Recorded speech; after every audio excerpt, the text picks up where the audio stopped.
Assalamualaikum warahmatullahi wabarakatuh. Perkenalkan, nama saya Yulfil Karimah. Saya dari kelas PAI 4D dengan NIM 23121026. Saya akan membahas tentang pengembangan komponen evaluasi dalam kurikulum. Yang pertama itu pengertian komponen evaluasi dalam kurikulum. Yang kedua ada perbedaan evaluasi, penilaian, dan pengukuran dan contoh masing-masingnya. Yang ketiga ada fungsi, peran, tujuan, dan manfaat evaluasi dalam kurikulum. Yang keempat itu ada jenis-jenis evaluasi dalam kurikulum. Yang kelima teknik dan instrumen penilaian. Dan yang keenam itu ada langkah-langkah dalam membuat evaluasi. Terus yang terakhir itu ada komponen-komponen evaluasi. Pembahasan yang pertama yaitu pengertian komponen evaluasi. Komponen adalah bagian-bagian yang saling berkaitan dan saling mempengaruhi dalam sebuah sistem. Komponen-komponen kurikulum tersebut meliputi tujuan, materi pembelajaran, metode atau strategi pembelajaran, organisasi kurikulum, dan evaluasi. Sedangkan evaluasi adalah proses penilaian sejauh mana kurikulum yang diterapkan itu telah mencapai tujuannya. Evaluasi kurikulum dilakukan secara sistematis untuk memperbaiki kurikulum yang sedang dikembangkan atau yang sudah dilaksanakan. Jadi, komponen evaluasi itu merupakan komponen yang digunakan untuk melihat efektivitas pencapaian tujuan. Prinsip-prinsip evaluasi kurikulum meliputi tujuan evaluasi bersifat objektif, bersifat komprehensif, kooperatif, dan bertanggung jawab dalam perencanaan, efisien, dan berkesinambungan. Pembahasan selanjutnya yaitu perbedaan evaluasi, penilaian, dan pengukuran. Evaluasi adalah rangkaian kegiatan yang digunakan untuk menilai sejauh mana hasil pembelajaran sesuai dengan yang diharapkan. Evaluasi dilaksanakan tidak hanya untuk mengukur hasil akhir, tetapi juga untuk memantau proses pembelajaran selama pembelajaran berlangsung, sehingga perkembangan kemampuan siswa dapat dipantau secara menyeluruh. Nah, sedangkan penilaian yaitu memiliki peran yang sangat penting dalam dunia pendidikan karena merupakan bagian integral dari proses untuk mengukur sejauh mana siswa itu berhasil mencapai tujuan pembelajaran. Penilaian bukan hanya sekedar pemberian angka atau skor, tetapi lebih dari itu. Ia merupakan langkah konkret dalam mengidentifikasi tingkat pencapaian siswa dalam berbagai aspek pembelajaran, baik kognitif, efektif, maupun psikomotorik. Nah, dalam konteks ini, penilaian juga mencakup pemberian umpan balik yang sangat penting yang memungkinkan siswa untuk memahami kekuatan dan kelemahan mereka, serta memberikan informasi yang jelas kepada guru mengenai bagian mana yang perlu ditingkatkan dalam proses belajar mengajar. Nah, sedangkan pengukuran adalah suatu proses yang bertujuan untuk memperoleh data yang kuantitatif, gunanya untuk menilai sejauh mana siswa itu berhasil mencapai tujuan pembelajaran. Nah, instrumen yang digunakan dalam pengukuran ini seperti tes atau angket dirancang dengan skala pengukuran tertentu yang memungkinkan pengumpulan data secara objektif dan terukur. Nah, pengukuran yang akurat sangat penting karena dapat membantu mengidentifikasi area-area pembelajaran yang perlu diperbaiki, baik di tingkat individu siswa maupun di tingkat kelas secara keseluruhan. Nah, untuk pengukuran ini dilakukan untuk mengetahui skor siswa. Nah, untuk pembahasan selanjutnya yaitu fungsi evaluasi kurikulum. Nah, di dalam pendidikan formal, evaluasi begitu penting keberadaannya. Dengan adanya evaluasi ini, guru menjadi tahu nilai arti kinerjanya selama melaksanakan proses belajar mengajar. Sedangkan pengembangan kurikulum itu untuk perencanaan perbaikan kurikulum yang akan ditetapkan dan dimasukkan ke dalam sistem. Selain hal tersebut, ada beberapa fungsi evaluasi kurikulum pendidikan. Yang pertama itu ada sebagai umpan balik bagi peserta didik. Yang kedua ada sebagai alat untuk mengetahui ketercapaian peserta didik mencapai tujuan yang telah ditetapkan. Terus yang ketiga itu memberi informasi dan acuan untuk perkembangan program kurikulum. Terus yang keempat itu sebagai dasar peserta didik secara individual untuk memutuskan masa depan sebagaimana dengan bidang kerjaan dan pengembangan karir. Yang kelima untuk pengembangan kurikulum dalam khusus yang ingin dicapai. Terus yang terakhir itu ada sebagai umpan balik semua pihak yang berkepentingan dalam pendidikan di sekolah seperti orang tua, tenaga pendidik, pengembangan kurikulum untuk pengukuran tinggi, pemakaian kelulusan, untuk orang yang mengambil kebijakan pendidikan tersebut, semua termasuk juga untuk masyarakat. Nah, peran evaluasi kurikulum itu dalam kurikulum setidaknya itu berkenan dengan 3 hal, yaitu yang pertama evaluasi sebagai moral yang akan digunakan untuk pengambilan dan tindakan selanjutnya. Dalam hal ini mengandung 2 hal, yaitu evaluasi berisi suatu skala nilai moral, evaluasi berisi suatu perangkat kriteria kritis, evaluasi sebagai penentuan. Nah, keputusan evaluasi kurikulum memiliki peran sebagai penentu keputusan pendidikan oleh pihak-pihak yang berkepentingan seperti guru, murid, orang tua, kepala sekolah, para inspektur, pengembangan kurikulum, dan lain sebagainya. Dengan menggunakan prinsip setiap individu di atas menentukan keputusannya sesuai dengan posisinya, yang mana besar kecilnya peranan keputusan yang diambil seorang sesuai lingkup tanggung jawabnya serta lingkup masalahnya yang dihadapinya pada suatu saat. Nah, dengan kata lain, keputusan yang diambil peserta didik itu pasti berkenaan dengan kepentingan dirinya, sebagaimana yang pihak-pihaknya itu yang berkepentingan dengan yang lainnya. Yang ketiga, evaluasi sebagai konsensus nilai, evaluasi sebagai tradisi tes mental serta eksperimen, yang mana konsensus ini berupa kerangka kerja yang penilaian dipusatkan pada tujuan-tujuan khusus yang bersifat behavioral, penggunaannya analisis estetik dari perspektif dan lainnya. Tujuan evaluasi kurikulum. Nah, tujuan evaluasi kurikulumnya itu mengungkapkan proses pelaksanaan kurikulum secara keseluruhan, tinjauan dari berbagai aspek. Hal ini dimaksudkan untuk memberikan acuan dan gambaran program ke depan. Sementara itu, menurut Ibrahim, diadakannya evaluasi kurikulum dimaksudkan untuk keperluan berikut, yaitu yang pertama ada perbaikan program peranaan evaluasi, yaitu lebih bersifat konstruktif. Informasi hasil evaluasi dijadikan masukan perbaikan yang diperlukan dari dalam program kurikulum yang sedang dikembangkan. Nah, yang kedua itu ada pertanggungjawaban kepada berbagai pihak evaluasi kurikulum menjadi bentuk laporan yang harus dipertanggungjawaban dari perkembangan kurikulum kepada pihak-pihak yang bersangkutan. Nah, diantaranya itu seperti pemerintah, orang tua, pelaksanaan suatu pendidikan, masyarakat, dan semua pihak yang secara langsung maupun tidak langsung ikut serta dalam pengembangan kurikulum yang bersangkutan ini. Yang ketiga itu ada penentuan tindak lanjut hasil pengembangan kurikulum. Nah, dapat berbentuk jawaban atas 2 kemungkinan pertanyaan. Yang pertama itu, apakah kurikulum baru tersebut akan ada atau tidak akan ada tersebut ke dalam sistem yang ada. Yang kedua itu, dalam kondisi yang bagaimana, dengan cara yang bagaimana pula kurikulum tersebut akan disebarluaskan ke dalam sistem yang ada. Untuk selanjutnya itu ada manfaat evaluasi.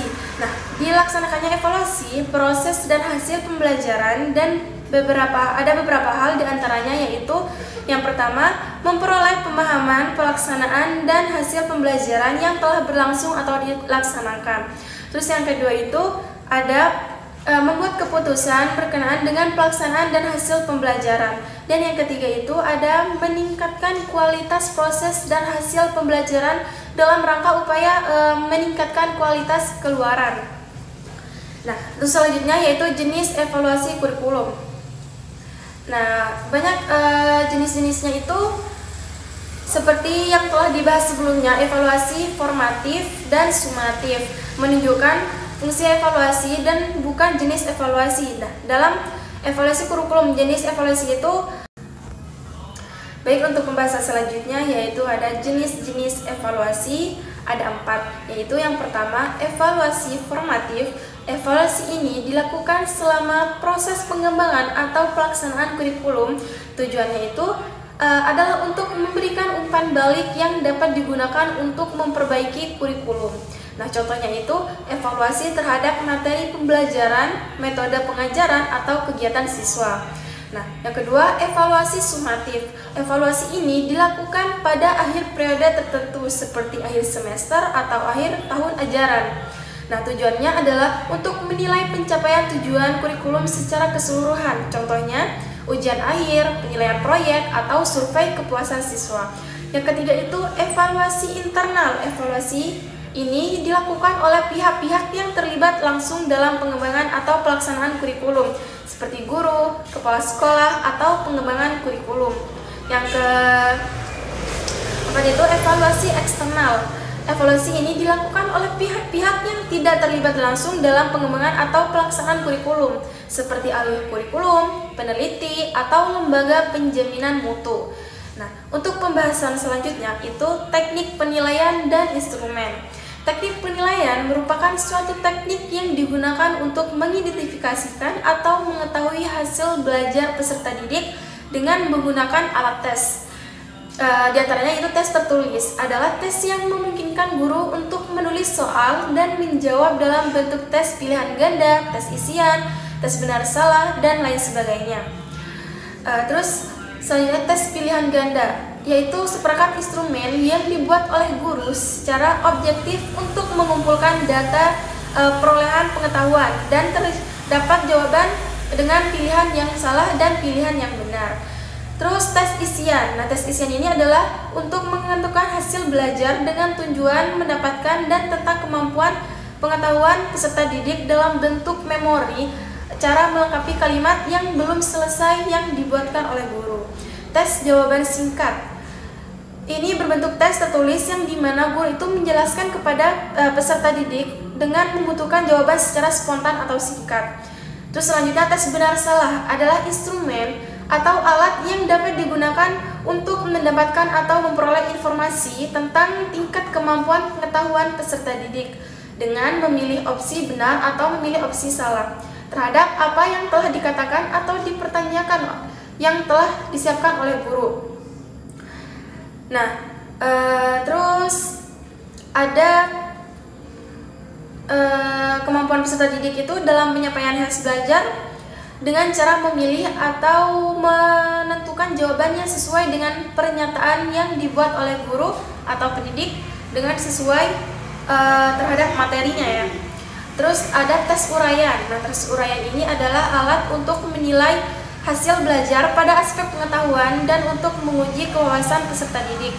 Pertanyaan-pertanyaan ini memungkinkan peserta didik untuk mengeksplorasi sebagai jawaban secara bebas, tetapi dibatasi oleh instruksi untuk memecahkan masalah. Terus selanjutnya ada tes lisan.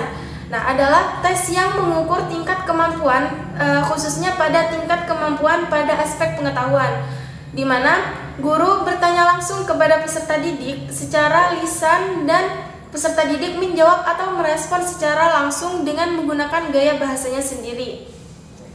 Nah, selanjutnya yaitu tes penugasan, merupakan tes instrumen atau alat berupa pemberian tugas kepada peserta didik. Hal ini itu digunakan untuk mengukur dan atau untuk membantu mereka dalam memperoleh pemahaman pengetahuan terhadap materi.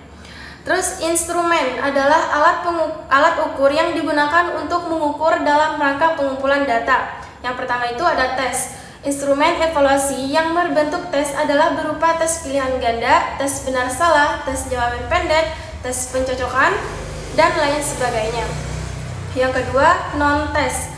Instrumen evaluasi yang berbentuk non-tes adalah berupa kuesioner, interview, diary download, skala peringkat, daftar cek, observasi, analisis, karya siswa, diskusi, dan lain sebagainya.